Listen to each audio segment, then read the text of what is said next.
आज मुझे सबसे पहले तो सारी संगत को मेरा प्रणाम। और मुझे इस आज सत्संग करने के लिए बुलाया है, इसके लिए मैं बहुत बहुत प्रिविलेज समझता हूँ, बहुत बहुत ऑनर्ड समझता हूँ और बड़ी ब्लेसिंग समझता हूँ गुरु महाराज की। हम पुरानी संगत के अलावा हम सीनियर सिटीजन हैं। मुझे बहुत अच्छा लग रहा है कि आज 10 बजे रात को मैं सत्संग सुनाने वाला हूँ। गुरुजी का वक्त याद आ जाता है, क्योंकि उस समय सत्संग ऐसे 10 या 12-1 भी बज जाते थे। हम सीनियर सिटीजन नॉर्मली आजकल 9 बजे तक सो जाते हैं, मगर आज फिर मुझको वही फीलिंग आ रही है जैसे गुरुजी के समय होती थी। गुरुजी महाराज का मुझे हुक्म था कि चोपड़ा तूने अपना सत्संग 1000 बार सुनाना है। और मुझे बड़ी खुशी है कि लास्ट 10-15 दिन में ही कई बार मुझको ये सत्संग जूम पे करने का मौका मिला, और मैं समझता हूँ ये बहुत बड़ी ब्लेसिंग है गुरुजी महाराज की। तो मैं अपनी छोटे छोटे कई सत्संग सुनाऊंगा, क्योंकि गुरुजी के साथ हमने बहुत अच्छे दिन, बहुत अच्छा टाइम व्यतीत किया, बहुत क्लोजली हमने गुरुजी से ब्लेसिंग ली। मगर आज भी आप सब जो गुरुजी के साथ तब न जुड़े, बाद में जुड़े, वो भी आज भी वैसे गुरुजी की ब्लेसिंग ले रहे हैं। 1995 में मुझे हेपेटाइटिस बी हो गया था, और हेपेटाइटिस बी एक बहुत बुरी तरह का जॉन्डिस है, जिसको जॉन्डिस कहते थे पुराने जमाने में। और हेपेटाइटिस बी का ना तब इलाज था, ना आज भी कोई इलाज नहीं है। कुछ प्रिवेंटिव चीजें हैं कुछ, मगर उसका अगर किसी को हेपेटाइटिस बी हो जाए तो वो थोड़ा डेंजरस सी डिजीज है। मेरे केस में मेरा बिलीरुबिन काउंट 22 हो गया था। 12 से ऊपर अगर किसी का बिलीरुबिन काउंट हो जाता है तो उसको डेंजरस समझा जाता है। और मुझे ट्रीटमेंट मैं करा रहा था RNR हॉस्पिटल में। RNR हॉस्पिटल इंडिया के अच्छे हॉस्पिटलों में है, दिल्ली में आर्मी का सबसे बड़ा हॉस्पिटल है। और उन्होंने मुझे DI लिस्ट पे डाल दिया था। DI का मतलब है डेंजरसली इल। डेंजरसली इल का मतलब है कि आप बहुत नजदीक हैं, किसी टाइम भी गलत हो गया तो आप जिंदा नहीं रह पाएंगे। तो इस हालात में डॉक्टरों ने मुझे कहा था कि आप कुछ भी ऑल्टरनेट थेरेपी करना चाहते हैं तो आप कर सकते हैं। तो मैं उस हालात में हर तरह की ऑल्टरनेट थेरेपी ट्राई की। मैंने मैग्नेट थेरेपी ट्राई की, कलर थेरेपी ट्राई की, आयुर्वेदा, होम्योपैथ। मैंने किसी ने नारायणा में कोई थे, वो उन्होंने एक माला पहना दी मेरे गले में, कहने लगे इससे आप ठीक हो जाओगे। तरह तरह की मैं ट्रीटमेंट कर रहा था, मगर मेरा बिलीरुबिन काउंट 1 महीना हो गया था, 22 पे ही रुका हुआ था। तो इन कंडीशन में एक डॉक्टर थी, एक एयर मार्शल की वाइफ थी, और वो डॉक्टर थी और वो गुरुजी से जुड़ी हुई थी जलंधर से। तो उन्होंने एक दिन मुझको आके कहा कि ये गुरुजी आए हैं दिल्ली में, पहली बार उन्होंने अपना आश्रम बनाया है ग्रेटर कैलाश में।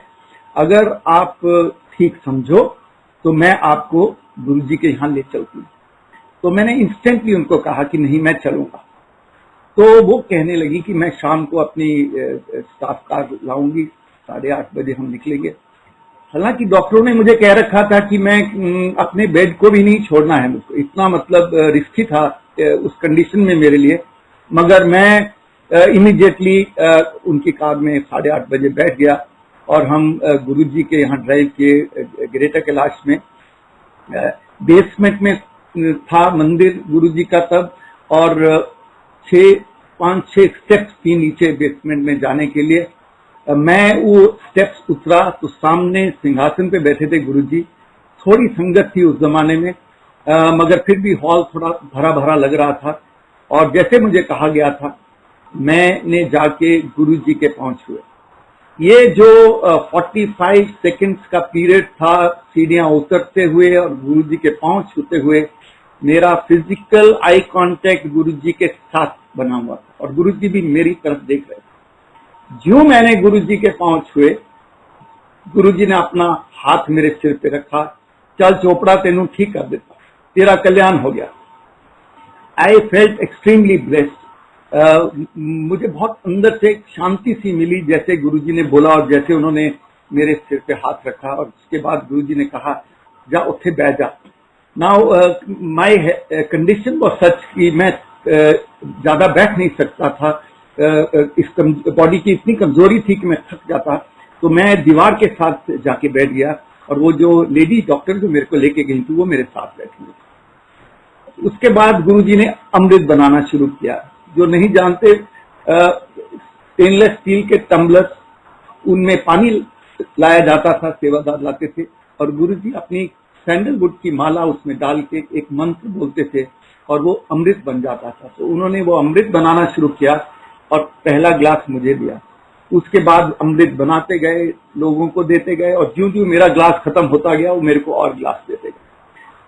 इस तरह गुरुजी ने मुझे 8 ग्लास अमृत के पिलाए। देखिए 250 ml का ग्लास होता है तकरीबन, और नॉर्मली जो लोग हम सवेरे सवेरे उठ के कुछ ग्लास पानी के पीते हैं उनको भी 2-3 ग्लासेस के बाद मुश्किल हो जाती है, मगर मैंने उस दिन उस हालात में 8 ग्लास अमृत के पिए और मुझे कोई तकलीफ नहीं हुई वो 8 ग्लास पीते हुए।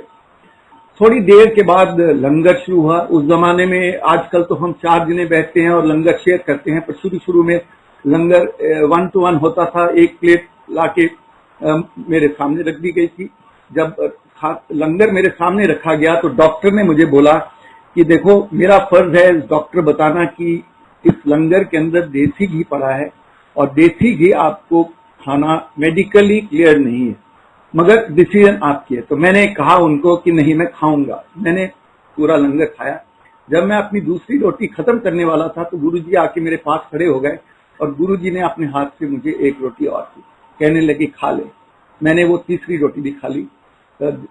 उसके बाद गुरुजी ने मुझे कहा जा चोपड़ा हुन तू जा, हुन परसों आई, कल टेस्ट करा के आए। मैंने कहा जी गुरुजी। उठ गए, चले गए। तकरीबन 10:30 बज गए थे तब तक। तो मैंने अगले दिन सवेरे ब्लड टेस्ट कराया। 24 घंटे के बाद, यानी कि तीसरे दिन जिस दिन गुरुजी के यहाँ आना था, वो मॉर्निंग में जब रिजल्ट आया तो मैंने देखा कि मेरा बिलीरुबिन काउंट स्टीपली डाउन हो चुका है। मैं आगे ही बड़ा इंप्रेस हो गया था। मैं फर्स्ट विजिट के अंदर ही गुरुजी ने जैसे ब्लेस किया और जैसे जैसे मैंने उस मंदिर के अंदर एनवायरनमेंट देखी, लोगों के भजन सुने, चाय प्रसाद, सब कुछ, कि मैं बहुत इम्प्रेस हो गया था, इस तरह मैं यूज दैट वर्ड। और अब जब ये रिजल्ट आया तो मुझे बहुत ही ज्यादा खुशी हुई। तो दूसरे दिन मेरी वाइफ मेरे साथ गई। पहले दिन मेरी वाइफ नहीं गई थी। जो हम आश्रम में सीढ़ियों पे उतर रहे थे तो गुरुजी ने उसी से बोला, खड़े हो गए और हमारी तरफ आए और बोला सुमन आंटी आ गई हैं, परसों नहीं आई थी, मैंने पता है तो क्यों नहीं आई थी। No I won't tell you why she had not gone, but Guruji knew why she had not come. फिर गुरुजी ने कहा चल तेरी फाइल खोल देते हैं। फुल संगत was listening and he told 10-12 things about her which were normally, जो चीजें किसी दूसरे आउटसाइडर को नहीं मालूम होती हैं, और जो जो चीजें गुरुजी ने बताई वो सारी की सारी सच थी और बिल्कुल करेक्ट थी। और उसके बाद हम बैठे रहे। ये इंटरेक्शन हमारी कई दिन चली। गुरुजी मुझको टाइम और डेट देते थे कि उस दिन आना है, फिर मैं आता था। बिलीरुबिन काउंट बहुत तेजी से नीचे आ रहा था। तो एक दिन गुरुजी ने कहा हुन तेरा बिलीरुबिन काउंट कितना है। मैं क्या गुरुजी 4.2 है। कहते टेस्ट कद कराना है। मैं क्या कल कराना है। कहते रिजल्ट हुन 3 हो गया इसकी। मैं क्या नहीं गुरुजी जितनी तेजी ना नीचे उतर रहा है ये हुन तो 1 तो भी बिलो चले जाएगा। कहते कोई गल नहीं टेस्ट करा ले।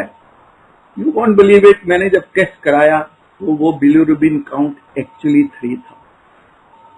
कैसे गुरुजी को ये सब मालूम है, वो क्या कंट्रोल कर रहे हैं, क्या हमारे ब्लड की सिचुएशन भी वो कंट्रोल कर रहे हैं, वो मुझको आगे जाके समझ आया ज्यों ज्यों मैं गुरुजी के साथ जुड़ता गया। ये बिलीरुबिन काउंट सब्सिक्वेंटली मेरा ठीक हो गया, मैं बिल्कुल ठीक है। तो ये मैं अभी ये सत्संग इस पार्ट को यहाँ पे रोक देता हूँ, क्योंकि और कुछ अच्छे अच्छे सत्संग हैं। मैं वही सत्संग सुनाऊंगा जो मैंने एक्चुअली अपनी आंखों के सामने देखा या मेरे साथ हुआ, और कोई हेयरसे वाला सत्संग नहीं सुनाऊंगा। उन्हीं दिनों जब मैं ये मेरा हो रहा था, गुरुजी मुझे क्योर कर रहे थे और ब्लेस कर रहे थे, तो उन्हीं दिनों एक मेजर जनरल भी आए और मैंने उनका सत्संग लाइव देखा अपनी आंखों के सामने। वो एक मेजर जनरल थे आर्मी के, उनकी प्रमोशन का टाइम हो गया था और उनका जब एनुअल मेडिकल के लिए वो गए, तब जहां आज अब दिल्ली कैंट में बेस हॉस्पिटल है वहां पे RNR होता था, तो वहां पे उनका हार्ट ब्लॉकेज निकला। तो उन्होंने जब टेस्ट किया तो उन्होंने कहा आप एस्कॉर्ट जाइए, नया नया हॉस्पिटल खुला है, आप जरा वहां से एक हार्ट का डिटेल चेकअप कराइए। तो जब उन्होंने डिटेल चेकअप कराया तो वहां पे पता लगा कि उनका 100% ब्लॉकेज। 100% ब्लॉकेज होता है कि जब आपकी आर्टरीज मोर देन 50%, तीनों आर्टरीज अगर ब्लॉक हो जाती है तो उसको 100% ब्लॉकेज कहा जाता है। तो उस जमाने में ये बाईपास वगैरह बहुत कॉमन चीज नहीं थी, नई चीज थी। डॉक्टर प्रेहन बाहर से आए थे, उन्होंने सेटअप किया था एस्कॉट हॉस्पिटल। तो इस कंडीशंस में डॉक्टर्स ने कहा कि आपका बाईपास होगा। इन्होंने आर्मी से, जो भी उस जमाने में गवर्नमेंट पैसा देती थी आपको बाईपास कराने के लिए, इन्होंने पैसा विड्रॉ करके जमा करा दिया। इनको एक डेट फिक्स हुई 1 हफ्ते के बाद, और 1 हफ्ते के बाद की जब डेट थी तो फैमिली के रिश्तेदार क्लोज जो थे वो सब जगह जगह से नोएडा आने शुरू हुए इनके पास, और फैमिली में डिस्कशन होने लगी कि ये बाईपास सीरियस बात है, कैसे होगा। तो किसी ने इनको बताया कि एक गुरुजी आए हैं ऐसे ग्रेटर कैलाश में, वो बहुत तरह की हीलिंग कर देते हैं, उनके पास बहुत पावर है। तो जब मेजर जनरल ने सुना तो उन्होंने कहा नहीं, ये क्या बात कर रहे हो, एक मेजर जनरल को बता रहे हो कि कोई गुरु आया है। यहाँ पे हमने एक इंडिया के टॉप हॉस्पिटल एस्कॉट्स में अपना चेकअप्स करा लिए हैं, RNR ने हमको बोल दिया है कि हमारा हार्ट ब्लॉकेज है। तो इन कंडीशन में हम ये मैं नहीं जाऊंगा। मगर अगले दिन और डिस्कशन हुई फैमिली में, तो उनका मूड बदल गया और उन्होंने कहा चलो चलते हैं गुरुजी के यहाँ पे। किसी ने कहा वहां पे तुम्हारा खर्चा थोड़ी है, वो कोई अपॉइंटमेंट थोड़ी दे रहे, कोई चढ़ावा थोड़ी चला रहे, वहां पे आप चलो। तो ये आए और गुरुजी ने कहा चलो आओ, उनको ले गए अपने चेम्बर के अंदर, पान के पत्ते लगाए उनके चेस्ट में, गुरुजी ने मंत्र बोला, और उसके बाद 15-20 मिनट के बाद उन्होंने उनको बाहर बुला लिया और उनको बोला कि चल तुम्हारा अभी हार्ट ब्लॉकेज खत्म, अब तुम्हारा हार्ट ब्लॉकेज नहीं है। मैं इस दिन ही वहां पे आया था।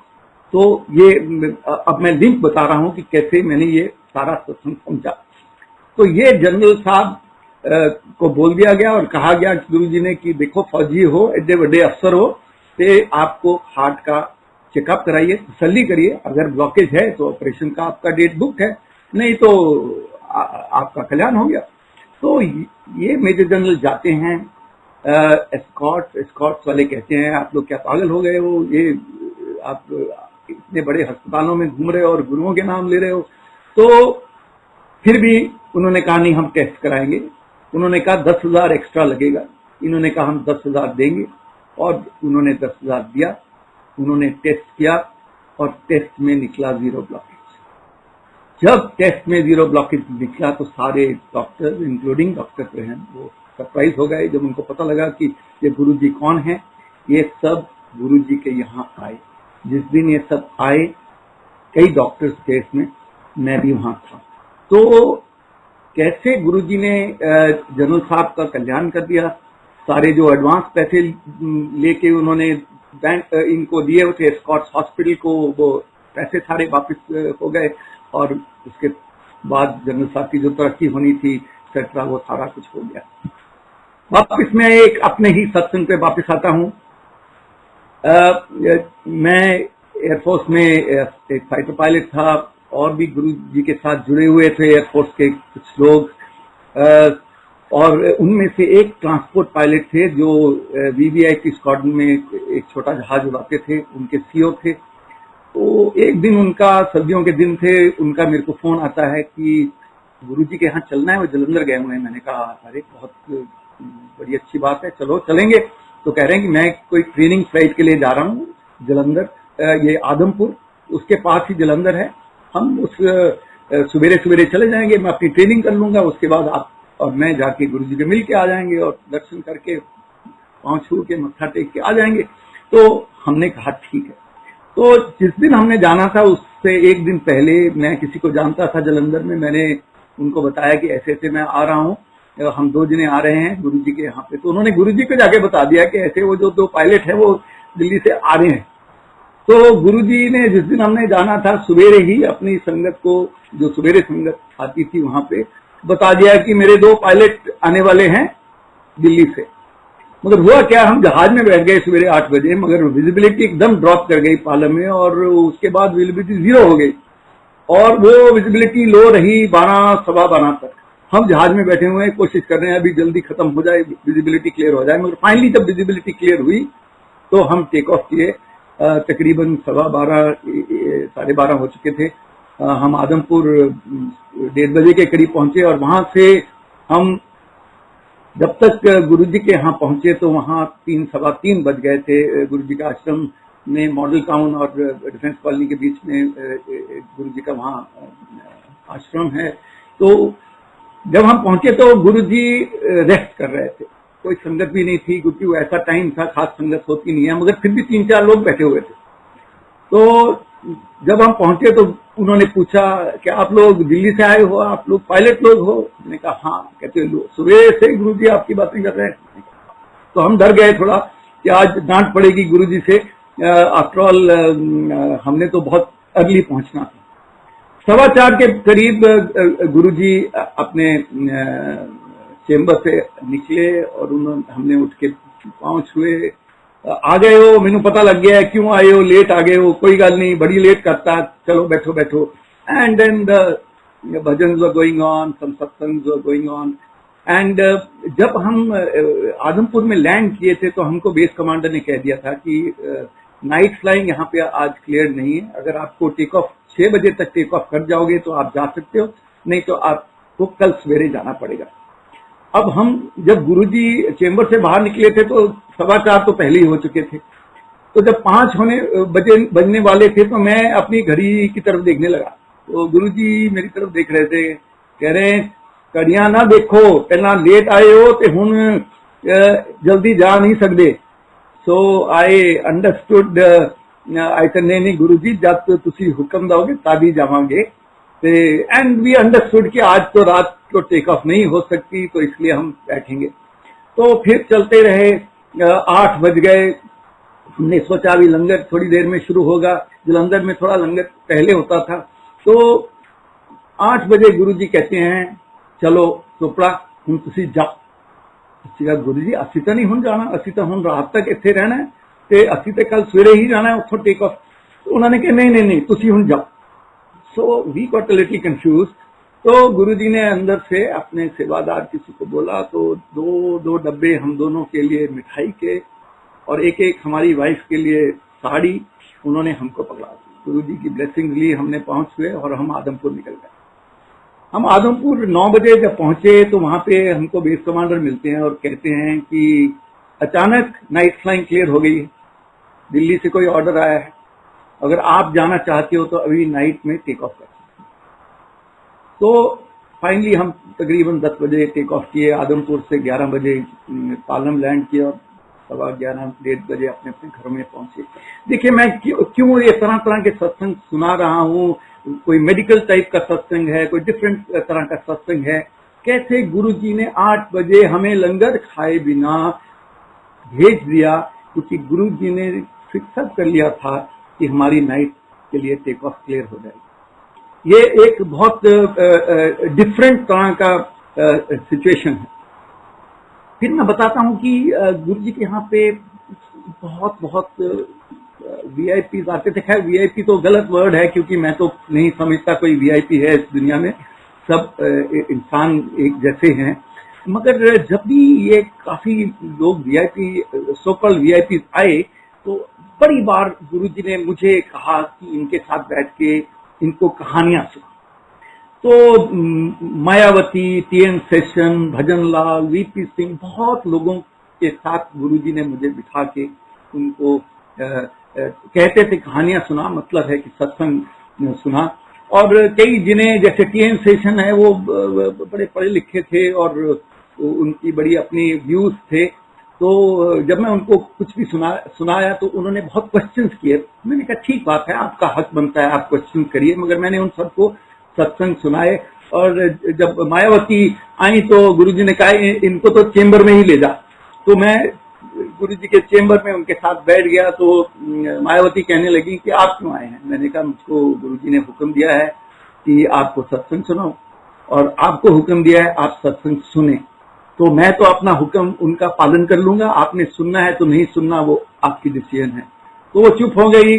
वो उन्होंने एक स्टूल मंगवाया, वो स्टूल पे बैठ गई, मैं जमीन पे बैठ गया और मैंने अपना सत्संग सुना दिया। मगर बॉडी लैंग्वेज से मुझे लगा कि शायद वो इतना इस सारी सत्संग सुनने में इतना इंटरेस्टेड नहीं थी। मगर कोई इंटरेस्टेड है या नहीं, वे तो उनकी अपनी प्रॉब्लम है। क्योंकि जो गुरुजी ये सत्संग सुनवाते थे, जो आज मैं सत्संग सुना रहा हूं या वहां तब सुना रहा था, वो उसका मतलब था कि एक this is a way of blessing. Through us Guruji was blessing that person by making him listen to the satsang. मैं आपको बताना चाहता हूँ संगत जी कि गुरुजी का हुक्म था मुझे कि 1000 बार तूने सत्संग सुनाना है, और मेरे अभी 260 270 ही बारी हुई है अभी तक। जब भी मैं गुरुजी के यहाँ आता था तो सबसे पहले मेरे से सत्संग करवा लेते थे। तो उन्होंने कुछ कैलकुलेशन की हुई है, तो कोई काउंट शायद उन्होंने बनाया हुआ था। मगर गुरुजी बहुत ही कंसिडरेट थे। मेरी जगह जगह पोस्टिंग थी, कभी अब्रॉड था मैं, कभी असम से आता था, और जब भी आता था गुरुजी बहुत कंसिडरेट होते थे कि इसको कब बोलूं, किस दिन ये आए। जिसमें फॉरेन से पोस्टेड था, मैं वहां 1.5 साल के बाद आया था, तो गुरुजी ने पूछा मेरे को कितनी देर के लिए आया। मैंने कहा 1 हफ्ते के लिए आया। गुरुजी बोले सिर्फ हफ्ते च 2 बार तू इत्थे आना, बाकी टाइम अपने बच्चों की एडमिशन ਜਿਹੜੇ ਹੋਰ ਕੰਮਾਂ ਲਈ ਆਇਆ ਉਹ ਕੰਮ ਜ਼ਿਆਦਾ ਜ਼ਰੂਰੀ है। तो Guruji used to be very considerate. Guruji फौजियों को ये भी बोल देते थे चल 2 दिन विस्की पी तो तीजे दिन इत्थे आई। मतलब he was considerate to this extent कि you know the people should not be they must live their normal life yet take blessings when they come over here. So in this considerate his being so considerate कि मैं एक छोटी सी आपको सत्संग सुनाता हूँ। Again मेरे साथ हुआ। एक लेडी थी, वो गुड़गांव में रहती थी और एम्पायर स्टेट में वो 10 बजे के करीब बड़ी भगत थी गुरुजी की, और दीपिका उनका नाम है, अभी भी वैसे की वैसे भगत हैं। और वो गई गुरुजी के पांव छूने और बोलने गुरुजी मैनू जाना है। she was alone, she used to go back alone. So Guruji was very careful that a lady was going alone, अपने अकेले रात को, खास करके वो एम्पायर स्टेट से गुड़गांव साइड में, उस जमाने में लाइटें वगैरह कम थी, थोड़ा आइसोलेटेड थी सड़क थी। तो गुरुजी मेक श्योर करते थे कि कोई ना कोई उनके साथ किसी का मिलाप कर दें ताकि वो मिल के चल जाएं, 2 कारें इकट्ठी चले जाएं, कुछ ऐसा। पर उस दिन गुरुजी ने उनको बोल दिया नहीं, हजे नहीं जाना, इत्थे बैठ, चोपड़ा नाल गल्लां कर। Now I was sitting a little far away, तो गुरुजी ने क्या चोपड़ा ना गल्लां कर। Now so this lady comes and sits next to me and she takes the initiative. She asked me कि आप कौन हैं? मैंने कहा ऐसे ऐसे मैं अनिल चोपड़ा हूँ। उन्होंने अपना नाम बताया। तो कहने लगी कि कहाँ के हो आप? मैंने कहा हम पंजाब के हैं। कहाँ के हो पंजाब में? मैंने कहा कपूरथला का रहने वाला हूँ। कहते अरे कपूरथला में भी तो मेरी एक कजन सिस्टर रहती है। मैंने कहा अच्छा, छोटा शहर है, आप उनका नाम बताइए। जब उन्होंने नाम बताया वो मेरी मदर थी। सो देखो गुरुजी ने 1-2 लोगों को इकट्ठा बिठा दिया। एक लेडी जो जा रही थी और हमेशा गुरुजी उसको जाने देते थे, आज उसको रोक दिया। और मैं अभी एक आपको इसी सत्संग का एक बैक फ्लैश बताता हूँ। जब मैं छोटा बच्चा था, क्लास 6 में पढ़ता था, मैं और मेरी मदर एक बार पटना गई और वहां से हम कैलकाटा गए।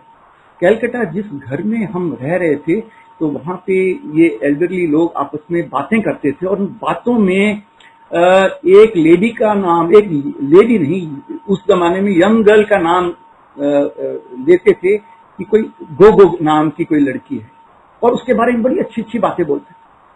तो उसके बाद हम पंजाब में वापस आ गए, सालों साल गुजर गए, मगर सारी उम्र वो नाम गोगो मेरे दिमाग में चलता रहा कि कोई बहुत अच्छी लेडी है, लड़की है जिसका नाम गोगो है, जिसके बारे में मैंने कहानियां सुनी।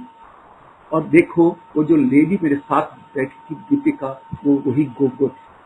तो ऐसी कहानियां सिर्फ आप पिक्चर्स में, सस्पेंस पिक्चर्स में देख सकते हो कि जिस गोगो का नाम मैंने 35 साल पहले सुना था, गुरुजी ने उसको मेरे साथ लाके बिठा दिया था, और वो गोगो ही वो दीपिका थी। और उसके बाद वो दीपिका हमारी फैमिली और हम इतने क्लोज हो गए। तो ये कैसे गुरुजी ने हमको फिर जोड़ दिया, जो कभी एक दूसरे को जानते तक नहीं। हम अक्सर गुरुजी को देखते थे, वो अपना एक बहुत अच्छा चोला सा ड्रेस पहनते थे।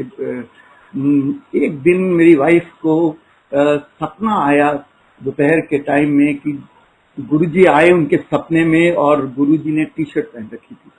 तो मेरी वाइफ ने उठ के बोला कि गुरुजी सपने में आए, उन्होंने टी शर्ट पहन रखी थी। मैंने कहा नहीं नहीं, कैसे, हमने तो आज तक गुरुजी को टी शर्ट में देखा नहीं। तो कहने लगी नहीं नहीं, हो सकता है मैंने गलत देखा हो, मगर मेरे को रात को वो टी शर्ट में नजर आया। तो उस दिन हम नॉर्मली एम्पायर स्टेट थोड़ा लेट जाते थे, 7, साढ़े 7, 8 बजे जाते थे। उस दिन हम 5 बजे चले गए। तो मंदिर बंद था, हम भी बाहर बैठ गए। अचानक मंदिर खुला और गुरुजी सामने खड़े, और गुरुजी ने टी शर्ट पहन रखी है, और उन्हें क्या, आ जाओ आ जाओ। So we went inside, there was nobody, only Guruji, I and my wife. और गुरुजी चढ़ के अपना वो एक साइड बोर्ड था उसके ऊपर बैठ गए। उन्होंने चौकड़ी मार ली, और उन्होंने हम दोनों को अपनी दोनों बाजुओं में लेके हमारे साथ बातें करनी शुरू हुई। तो जब हमने उनको बताया कि ये टी शर्ट वाली कहानी, तो उन्होंने बोला, देखा मैं तो बड़ी बार हाफ शर्ट पहनता हूँ, और मैं तो हर तरह के कपड़े पहनता हूँ। तो हमने कहा गुरुजी, आज हमने आपको पहली बार देखा। एक दिन मैं अक्सर गुरुजी के साथ बड़ा सवाल जवाब करता था। कुछ गुरुजी फौजियों को पसंद भी करते थे। तो मैंने एक दिन गुरुजी से पूछा कि गुरुजी, आप फौजियों और डॉक्टरों को इतना लाइक क्यों करते? तो गुरुजी ने मुझे बताया, देखो जो ये जो गुरु होते हैं ना, वो उनमें एक एनर्जी होती है जो वो ट्रांसमिट कर रहे हैं, और जो रिसीव कर लेता है वो वही उसको ब्लेसिंग्स मिलती हैं। तो कहने लगे कि जिस दिन तुम पहली बार आए, मैंने गुरुजी से पूछा था कि देखो इतने लोग आ रहे हैं, कई साल से हैं, 2-2 साल से हैं, कई लोग कह रहे हैं कि हमको ब्लेसिंग नहीं मिली, आपको पहली बार ही मिल गई, कैसे मिल गई आपको इतनी जल्दी, हमको क्यों नहीं मिल रही? तरह तरह की संगत में लोग सवाल करते हैं। तो जब मैंने सवाल, गुरुजी बोले, जिस दिन तुम आए यहाँ पे चोपड़ा, जब आपने सीढ़ियां उतरनी शुरू की, तो मैंने गुरु की एक्सरे विजन होती है, आपके थ्रू एंड थ्रू देख लिया कि वो 45 सेकंड में जो आप वॉक करके मेरे तक पहुंचे, कि आप मेरे साथ पूरा जुड़ गए हो, और आपका एंटेना पूरा मेरी तरफ है, और आप मेरी पूरी एनर्जी लेने के लिए तैयार। सो बैक टू दैट फौजी वाला सवाल, गुरुजी ने कहा कि जो फौजी होते हैं उनको यंग एज में भर्ती किया जाता है, उनको इतनी डिसिप्लिन ट्रेनिंग कर दी जाती है कि उनका दिल साफ हो जाता है, दिमाग साफ हो जाता है। इसलिए जो मेरी ब्लेसिंग्स हैं वो फौजियों को जलती लगती हैं, क्योंकि उनका डिसिप्लिन माइंड है, और वो जुड़ते हैं तो पूरा एकदम जुड़ जाते हैं। और सिमिलरली जो डॉक्टर्स हैं, उसके बारे में आपको सत्संग बताऊंगा कि कैसे गुरुजी ने एक दिन मेरे को एक्सप्लेन किया कि ये डॉक्टर्स का क्या सिस्टम है। गुरुजी ने कहा, एक लेडी आई, 85 इयर्स की थी, ग्रेटर कैलाश की बात बता रहा हूँ। ग्रेटर कैलाश में, वो नजदीक में ग्रेटर कैलाश में ही रहती थी। तो वो लेडी जब आई तो कहने लगी, गुरुजी मेरे गोडे खत्म हो गए, गोडे कम नहीं कर दे, मेरे गोडियां ठीक कर दो। गुरुजी ने क्या, इनू अमृतवाणी पढ़ी है? वो नहीं, इनू ओमपुर वो ऐसा कितनी बार कर दी है? कहती मैं नहीं कर दी। फिर मैंने कुछ और पूछा, 2-3 चीजें उन्होंने पूछी, गुरुबानी के बारे में पूछा, वो नहीं कहते गुरुआ को आजन दो 85 साल हम गोडे नहीं दुखणगे तो की दुखेगा, जाके पूजा पाठ करते ला। You know, when he was conveying all this, actually he was giving a signal to the entire singer, बाबा छोटा छोटी बातों के लिए सीधे चले आते हो, कुछ काम अपने आप भी कर लो, कुछ भगवान का नाम घर पे भी ले लो, कोई भजन घर पे भी सुन लो, सीधा आके इमीडिएट आप सोल्यूशन ढूंढते हो। तो मैंने गुरुजी से पूछा कि मैंने कहा ये जो लोग कहते हैं, कई कहते हैं कि हम इतनी देर से आए हुए हैं और हमारी को अभी तक ठीक नहीं हो रहे या ब्लेसिंग्स नहीं मिल रही हैं, तो गुरुजी ने मेरे को एक्सप्लेन किया और मैं आप सबको बताना चाहता हूं क्योंकि ये गुरुजी के खुद कही हुई बातें हैं। तो गुरुजी ने कहा देखो चोपड़ा जब घर पे ना किसी के सिर में दर्द होती है तो अपना मेडिसिन बॉक्स खोलता है, एक एस्प्रिन या डिस्प्रिन या जो भी गोली उसको पसंद होती है वो खा के कोशिश करता है कि मैं ठीक हो जाऊं। फिर थोड़े दिन के बाद उसको फिर ठीक नहीं होता, 2 दिन 3 दिन वो दवाइयां खा के तो अपने पर्सनल फिजिशियन को फोन करता है और उससे वो फिर उसको कोई और दवाई देता है, फिर 2-3 दिन निकल जाते हैं, फिर भी वो ठीक नहीं होता, फिर वो डॉक्टर के पास जाता है, डॉक्टर कुछ टेस्ट लिखा देता है, वो टेस्ट करने जाता है, फिर भी कुछ नहीं होता, फिर 15-20 दिन निकल गए, फिर वो कहता है नहीं अब तो स्पेशलिस्ट के पास जाना। फिर आप स्पेशलिस्ट के पास जाते हो, अपॉइंटमेंट फिक्स करते हो, कोई फीस फिक्स होती है, फिर जिस दिन अपॉइंटमेंट होती है वहां जाते हो तो वहां भी लाइन लगी होती है, अपॉइंटमेंट पीछे चल रही होती हैं, तो फिर जाके आपकी बारी आती है या कोई ऑपरेशन करा देता है। ऐसे जब 5-6 महीने सब डॉक्टरों के पास जाके आपकी स्कीम बनती नहीं है तो गुरुओं के पास आते हो। अब 6 महीने वहां पे फीसें दी, अपॉइंटमेंट्स ली, लाइनों में लगे, तरह तरह की दवाइयां खाई, केमिकल्स आपकी बॉडी में गए, आपको कोई तकलीफ नहीं हुई। मगर जब आप यहाँ पे आ रहे हो, ना कोई अपॉइंटमेंट है, चाय प्रसाद फ्री में है, भजन फ्री में सुन रहे हो, ब्लेसिंग आपको फ्री में मिल रही है, लंगर प्रसाद आपको ब्लेस कर रहा है और फ्री में है, सब कुछ है। और फिर यहाँ आके कह रहे हो कि गुरु जी हुण ठीक करो, 1 मिनट विच मैनू ठीक करो, एक जादू की छड़ी चला दो। सो गुरु जी वाज ट्राइंग टू से कि people who are treating this whole exercise जैसे वो होता है ना, I don't know what is the Hindi word, औषधालय, ये सॉर्ट ऑफ क्लिनिक, पॉलीक्लिनिक, कहते ये यहाँ ब्लेसिंग लेने आ रहे हो और ब्लेसिंग से ठीक हो रहे हो, ये पॉलीक्लिनिक नहीं है। So this is another thing Guruji wanted to convey is that when you have come, just come and chill, listen, शांति से बैठो, भजन सुनो और जो कुछ देख रहे हो लोगों के चेहरों पे देखो, उनके ऊपर जो फेस में पीस है वो देखो। तो इस तरह गुरुजी है।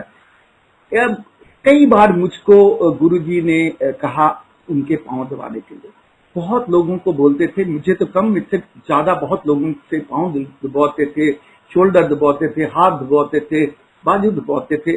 और हम सब जानते हैं कि जब गुरुजी ब्लेसिंग्स देते थे या एनर्जी ट्रांसफर करते थे, जैसे उन्होंने मुझे की या बहुत हजारों और लोगों को की, तो गुरुजी कहते थे कि उनकी एनर्जी लॉस होती है, तो वो जो दबाते हैं वो, तो मेरी वाइफ और मेरी बेटियां दोनों वो एनवी करती थी कि ये गुरुजी इनसे दबाते हैं और हम सबसे क्यों नहीं दबाते। तो वो मेरे से आके कहती थी। तो एक दिन मैंने गुरुजी से ही बोल दिया कि मेरी बेटियां ऐसे बोलती हैं कि आप सिर्फ दबाते हो, हमारे से क्यों नहीं दबाते गुरुजी। तो गुरुजी ने बताया कि मैं जिन जिन लोगों को मेरी एनर्जी की ज्यादा जरूरत है मैं उनसे दबा रहा, जिनको ज्यादा हीलिंग की जरूरत है मैं उनसे दबा रहा। सो देन आई अंडरस्टूड कि ये कैसे चुनते हैं गुरुजी, किससे दबाना है, किसको बोलते हैं दबाने के लिए। And then that's the way he sort of explain to me. Let me explain, एक और मैं उनका फैसेट बताता हूँ गुरुजी का, बिकॉज गुरुजी के इतने फैसेट्स हैं कि हर फैसेट डिफरेंट तरह का फैसेट है। गुरुजी क्रूड पंजाबी बोलते थे, ऐसी पंजाबी बोलते थे जैसे टिपिकल विलेज के लोगों की पंजाबी होती थी, रफ पंजाबी बोलते थे, बट उस पंजाबी के अंदर भी बहुत सटलनेस होती थी, कोई खास बातें कह जाते थे जिसका बहुत डीप मीनिंग होता था। तो एक दिन एक लेडी आई, कोई राजस्थान रॉयल फैमिली की कोई थी, मैं नहीं जानता वो कौन थी, उनके साथ उनकी 3 बेटियां थी। जब वो आए उन्होंने, गुरुजी उनको पहले से शायद जानते थे, उन्होंने, गुरुजी ने उनको बोला कि आप चेंबर में चले जाओ, और मेरे को बोल दिया जा चोपड़ा इन्होंने कहानियां सुना। So I followed those ladies into the chamber, and they were standing. I was standing next to them, and then I started telling my satsang. And when मैं जब ये बता ही रहा था तो गुरुजी खुद ही अंदर आ गए। तो मैं चुप हो गया क्योंकि गुरुजी ही आ गए थे। तो गुरुजी ने एक लड़की से पूछा, उनकी 3 बेटियों में से, तो फाइनल ईयर हो गया, रिजल्ट कितना आना है, कितना काम एक्सपेक्ट कर रही है, मार्क्स तू? तो वो कहने लगी, गुरुजी पता नहीं, पास हो जाऊं तो तभी बड़ी बात है।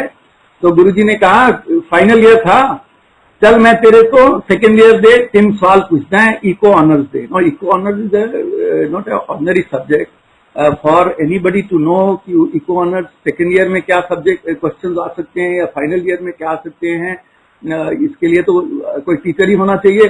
तो गुरुजी ने 3 सवाल पूछे उस लड़की से प्रीवियस ईयर के कोर्स के, और वो तीनों सवाल वो जवाब नहीं दे पाई, मगर तीनों सवाल के जवाब गुरुजी ने दे दिए उसको, और वो तीनों सवाल इको ऑनर्स के थे। उस लड़की ने कहा, हाँ ये तीनों सवाल मेरे पिछले साल के कोर्स के थे। तो देखिए, गुरुजी was knowledgeable on many fronts, और ये जो नॉलेज है उनकी, this was this one of the सत्संग विच आई विटनेस टू, जब मैंने उनको वो देखा। गुरु जी के यहाँ पे एक लेट नाइट सेशंस उस जमाने में बहुत होती थी, और गुरु जी कुछ संगत को 15, 20, 25 डिपेंड करता था गुरु जी का जैसे ठीक समझते थे, और गुरु जी रात को लेट उनको रख लेते थे। तो मेरे को बहुत बार ऐसा मौका मिला, आई फेल्ट ब्लेस्ड कि मेरे को ऐसा मौका मिला, और गुरु जी के साथ जब वो बाद में फिर तरह तरह के कुछ गाने भी होते थे, कभी कोई डांस भी करता था। गुरु जी थोड़ा ज्यादा बातें भी सुना देते थे, कई बार कोई अच्छी अच्छी बातें भी बताते थे, कुछ लंगर भी दोबारा कुछ खाने पीने का भी प्रोग्राम होता था, कभी पराठे बन जाते थे, कभी जलेबी आ जाती थी, कभी समोसे आ जाते थे, कभी कॉफी प्रसाद होता था, कहीं कुछ होता था। So this was another facet of Guruji, which he kept some people whom he perhaps wanted to bless, or somebody who they needed their blessing. एक और मैं आपको अपनी लाइफ का सत्संग बताता हूँ। मेरी फैमिली कपूरथला में थी, मेरे फादर एक इंडस्ट्रियलिस्ट थे, और वो गुरु जी के यहाँ थोड़ी बार आए, मेरे करके भी आए, क्योंकि मेरा गुरु जी ने बहुत बड़ा कल्याण कर दिया था। तो एक बार जब मेरे फादर और मदर गुरु जी के यहाँ आए हुए थे, Guru ji was very fond of everybody. तो मेरे फादर को गुरु जी ने कहा कि चोपड़ा, तेरा करोड़ रुपए का मुंडा बचाता, थोड़े जे मरले दे दे। Now Marla is, of course, most of us here understand, is a unit of land around 185, 190 square feet area. Punjab वगैरह में मरला बोलते हैं, नॉर्थ इंडिया में। तो माय फादर बीइंग इंडस्ट्रियलिस्ट, उनकी प्रॉपर्टी वगैरह थी। तो मेरे फादर जब वापस गए तो वो थोड़ा कंफ्यूज हो गए, उनके दिमाग में शायद ये लगा कि पता नहीं गुरुजी मेरे से मरले मांग रहे हैं, क्या उनको मेरी जमीन चाहिए कुछ या क्या चाहिए। He was very confused. Actually, Guruji had a way of conveying something. What he actually meant, which I understood, but since I was posted somewhere else, my father perhaps didn't understand. Guruji meant de matlab not to Guruji. De means daan kar de, means give away some matlab as daan. My father never understood, and you won't believe it. 6 महीने के बाद, slowly, my father's business empire started crumbling. And within a period of year and a half, he had 0 marlas left. Means all his marlas were gone. Now, but Guruji had many ways to look after the scenario that used to get created. Guruji ने कहा, we were 3 sons. Guruji ने कहा, जैसी जिंदगी वो जी रहे हैं या जी रहे थे, सारी उम्र वो वैसी ही जिंदगी जिएंगे। अगर उनके घर में 5 नौकर हैं तो सारी उम्र 5 नौकर रहेंगे। अगर वो दिन में 6 घंटे एसी चलाते हैं तो वो 6 घंटे एसी चलाएंगे। अगर वो फलाने ब्रांड की विस्की पीते हैं तो फलाने ब्रांड की विस्की सारी उम्र पे। And I can say with pride that Guruji is this blessing. My father, he was the captain of the Indian basketball team. He was a very successful person otherwise in life, but the business failed. Till he passed away a few years back, he lived exactly the kind of life despite having lost all businesses 15 odd years before his passing away. So Guruji had various means to look after the other aspects of life, in the good of everybody. I have a little more time, so I will narrate a few, one or two more satsangs. In 2012, I was an air marshal then, and मैं एक flight कर रहा था मिराज 2000 जहाज में 24 फरवरी 2012 में। ग्वालियर से हम टेक ऑफ किए और टेक ऑफ के 5 मिनट के बाद एक जैसे बम फटता है ना जहाज के अंदर, मिराज 2000 जहाज का एक बम फटने जैसी आवाज आई और हमारा इंजन, एक लौता इंजन जो जहाज का था वो अंदर से बर्स्ट कर गया। तो हमको तो पता नहीं लगा कि ये क्या कोई बर्ड घुस गया है, क्या है, किसने इंजन को तोड़ दिया अंदर से। पर हमारी जो कॉकपिट के अंदर वेरियस मीटर से इंडिकेट कर रहे थे तो उससे पता लग रहा था कि हमारा इंजन चला गया है और इंजन की टेम्परेचर, फायर वगैरह शुरू है। तो हमको फिर भी 20-25 सेकेंड मिले ट्राई करने के लिए कि इंजन अगर स्टार्ट हो जाए, मगर इंजन स्टार्ट होने नहीं वाला था और हमने तैयारी शुरू कर दी कि अभी हमको इजेक्ट करना पड़ेगा। और उस टाइम अपनी बेल्ट वगैरह सब जो स्ट्रैप्स वगैरह टाइट कर रहे थे तो मेरे दिमाग में 2 बातें आई और मैं संगत से शेयर करना चाहता हूँ। मैंने कहा गुरुजी आज 2 बंदियां का टेस्ट है, एक मेरी सारी उम्र की ट्रेनिंग और अपनी जो मेंटल स्ट्रेंथ का और मेरी ट्रेनिंग की टेस्ट है, और दूसरा गुरुजी आपकी ब्लेसिंग का टेस्ट है। और उसके बाद सीट का हैंडल खींचा और जहाज से हम इजेक्ट हो गए।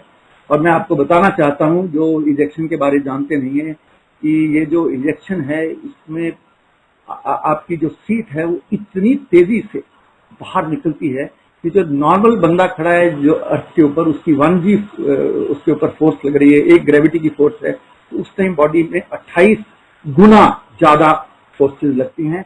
और जो 59 ईयर्स 2 मंथ का बंदा होता है वो इतना यंग नहीं होती, उसकी बॉडी इतनी यंग नहीं होती, माइंड चाहे यंग हो। और 40 साल की उम्र के ऊपर अक्सर जो लोग इजेक्ट करते हैं उनकी बैक या नेक में, स्पाइन में कुछ ना कोई प्रॉब्लम रह जाती है।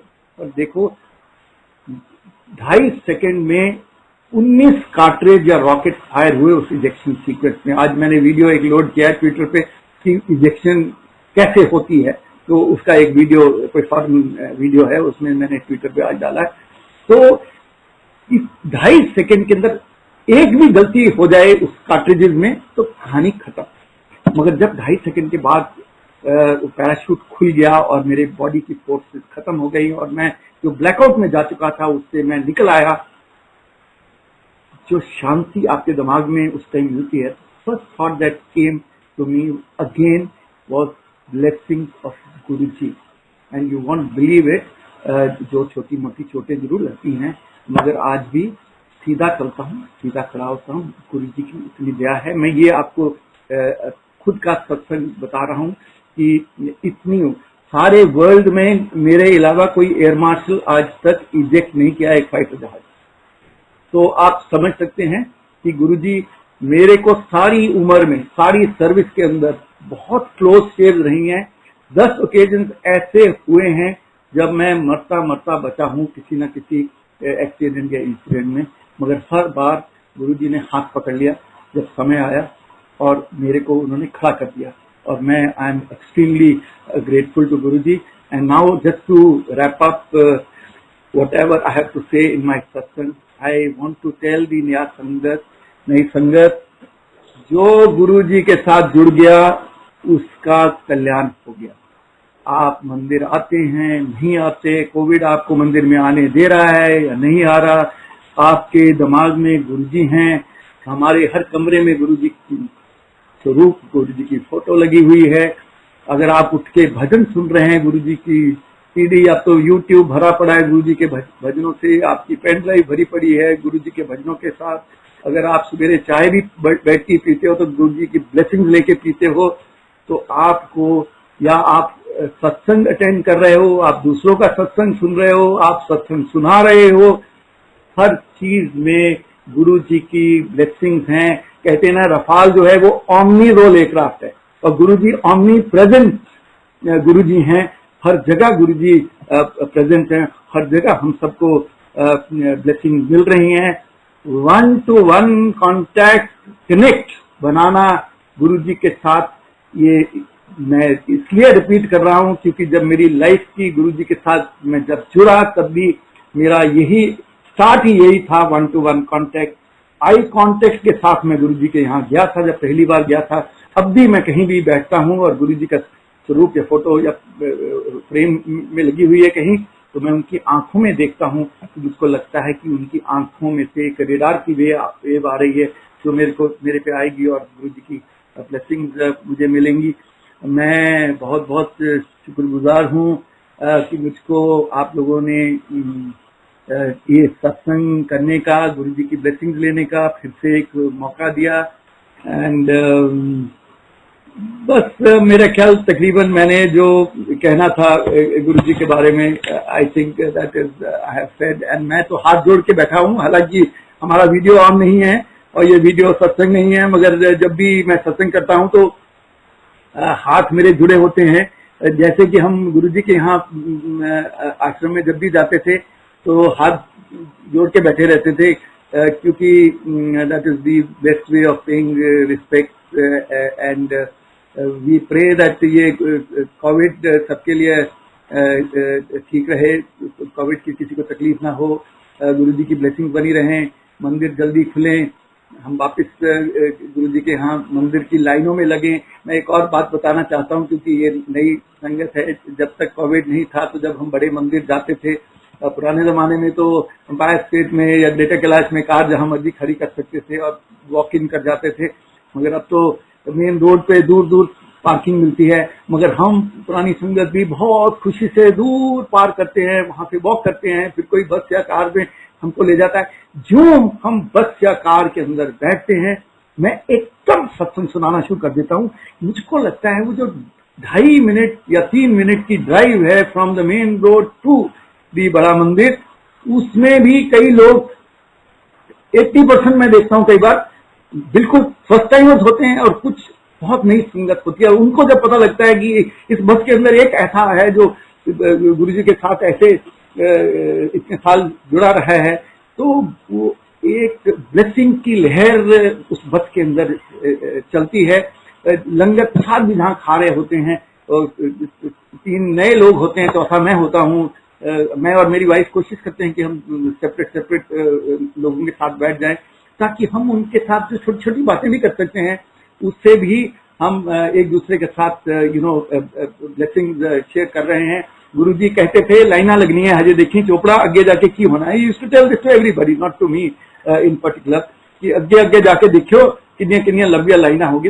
यू वॉन्ट बिलीव इट, मैं एक ही बार मंडे को गया हूँ, दिन में मैंने कहा कि मंडे को जाते हैं, शायद ज्यादा टाइम स्पेंड कर पाएंगे, मगर मैंने मंडे को देखा कि लाइन और भी लंबी थी compare to what is there in the evening.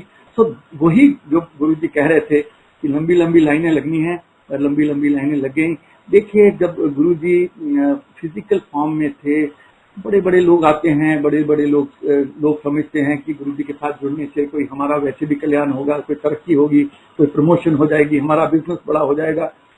अब गुरुजी नहीं है, मगर लाइनें लंबी होती जा रही हैं। ब्लेसिंग, बड़े बड़े लोग, छोटे लोग, कोई उनका बड़ा छोटा है नहीं है, सारे के सारे लोग अभी तक भी वो ब्लेसिंग लेते जा रहे हैं। और बड़े बड़े मिनिस्टर्स हैं, उनके घरों में, ऑफिस में गुरुजी के स्वरूप लगे, छोटे छोटे मंदिर बना लिए उन्होंने। आगे गुरुजी के हम जानते हैं, मैं नाम नहीं लेना चाहता, मगर लोग हैं जिन्होंने जो अभी भी गुरु जी के साथ ऐसे डिफरेंट लेवल्स पे जुड़े हुए हैं। 3 दिन पहले मैंने एक सत्संग किया था ये लॉस एंजलिस की संगत के साथ। इतने लार्ज नंबर ऑफ पीपल, उस कोस्ट वाले थे, कुछ दिन पहले सिंगापुर वालों के साथ किया, यूएई वालों के साथ किया, अभी नेक्स्ट मंथ ये न्यूयॉर्क वालों के साथ कर रहा हूं मैं सत्संग। इतना मजा आता है क्योंकि वो वीडियो कॉल में क्या होता है, सबकी मैं फेस पे, उनके फेस में उनकी बॉडी लैंग्वेज और ग्लो देख पाता हूं, और उससे मुझे लगता है कि लोग कैसे जुड़े हुए हैं, कितना आनंद ले रहे हैं। उनकी शक्ल से पता लगता है कि कितना उनको मजा आ रहा है ये सत्संग सुनने के लिए, और कितने दिल से वो गुरु जी के साथ जुड़े हैं।